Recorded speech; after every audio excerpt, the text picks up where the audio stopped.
Yeah. So Ramai Maharaj was speaking about a quote from Srila Prabhupada about how Vaishnavas are just happy to sit in one place and chant Hare Krishna. Well, I remember many years ago, I was with Ramai Prabhu at that stage on a bus somewhere in the middle of Queensland. I can't remember where it was. I think there was 6 or 8 of us, a sort of motley collection of devotees on the bus, and I must have done something to aggravate him because I was fussing about. He goes, "You're always fussing about, you're always doing this and that." He goes, "Why don't you sit and chant Hare Krishna? What if we were broken down in the middle of the desert? What are you going to do then?"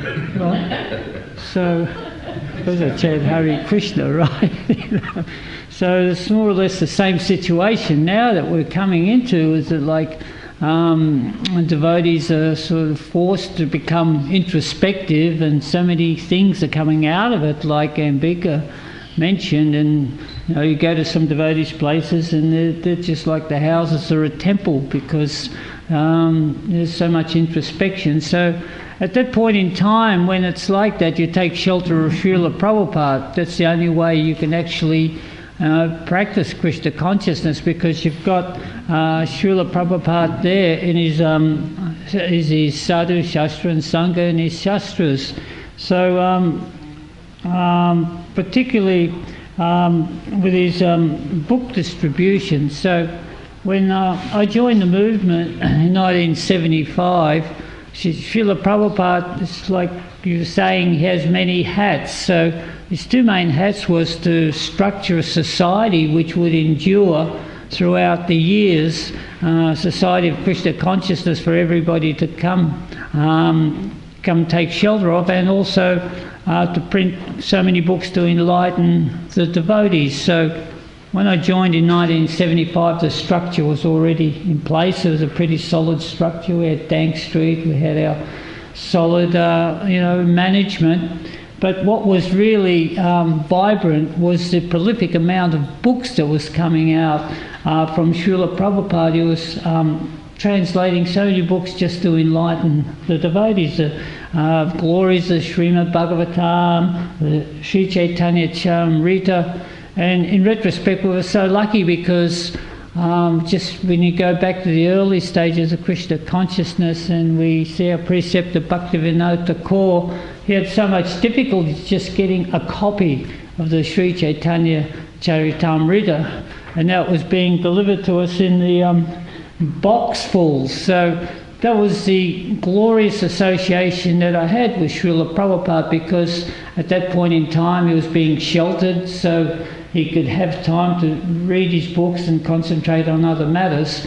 So we used to go out on book distribution. We'd be driving in a car to some town like Burke or Wills or Roma or St George, and we'd be reading to each other. So and then we'd come at some stop and there'd be some books waiting for us in a depot. I don't know if anybody did that. We'd go to a depot and there's a whole case of books, and like you open up and there's the Srimad Bhagavatam 6th canto. I still remember that, King Prachibana here. So you read that and it's just actually literally mind-blowing, and then you get the books and you give them out, you sell them on the street. So that was really wonderful. It was like Srila Prabhupada was talking to us when we opened up the books. That was this like personal association. So it was actually the best association that we could get, and that association is still available to everybody.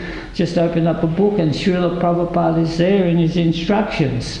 So many years have gone past now that, we've all seen so many things happen in our society, and there's, some Prabhupada disciples left, some have stayed, some have gone. But for those who have stayed, it's just coming to take shelter of Srila Prabhupada, because Srila Prabhupada had so many difficulties. They're well documented how he struggled in New York, and he just depended on Krishna. And just one more sort of incident that I just read a couple of days ago, which is on my mind, about Bombay Temple. So that was so difficult. It was almost impossible.